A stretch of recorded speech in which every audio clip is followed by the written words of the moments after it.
sige, ma'am. Sige. At sa akin lang po, papasalamat po ako kay Jay. Una nga ako sa taas, pangalawa po. Dahil nagkaroon ng sabihin, medyo gumaling na po ako ngayon. Hindi ko katulad ng dati. Maraming salamat po. At happy birthday, Jay. Thank you, man. Love you. Okay, Jay. Nadinig po lahat. Opo, Richard Tay. Anak, baka gusto kong pasalamatan yung nasa Canada. Ayun po. Tumulong sa'yo Siyempre, ang mama mo. nung nagpunta po ako ng Canada, hindi ko po akalain na may tutulong po sa akin. Yun nga po si Marcy and si Papa Romeo sa lahat po sa lahat ng mga anak niya, si Papa Bear, lahat po ng sununtahan namin sa Toronto, sa Canada. Maraming salamat po sa inyo sa support sa akin mga.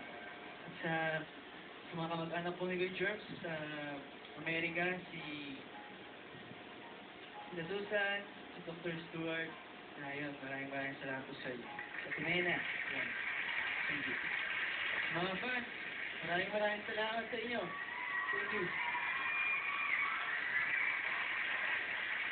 At saka yung sa Fanatic Ronanias.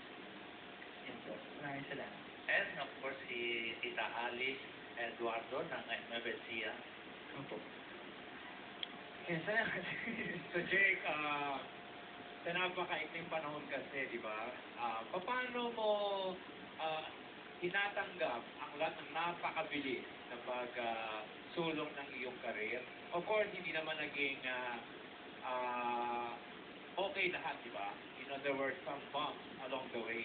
Pero paano mo tinanggap yung lahat na sa family matters mo? Kasi sinabi ko kayo na voice over ako, actually, ginawa mo lahat ito para sa pamilya mo, di ba?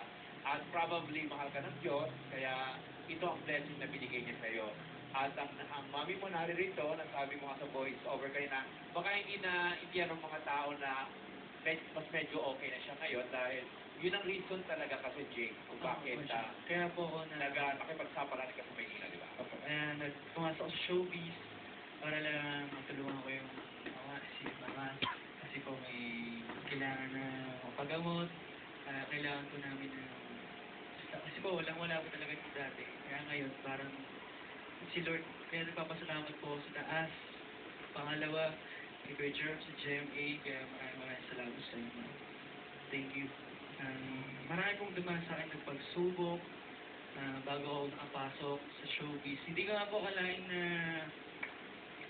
ang bilis ng panahon. Kasi sabi ng iba, 3 years daw bago mag-sumikat niya. Kung tumatagal ng year bago sumikat. Pero ako po, hindi po ako sila ba?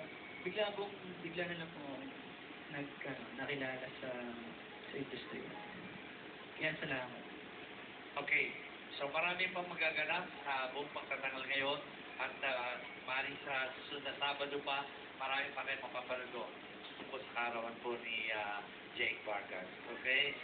Actually, ang show natin ngayon alay sa iyo, Jake. Kaya, this is a special Jake's birthday. Ilan taon ka na ulit? Secret? Ay, secret! Oo. Pero pwede ka na, di ba? Pwede na party-party. Okay. So, panoorin mo ito, Jake, at maraming babati sa iyo, okay? Hi Jake, happy birthday.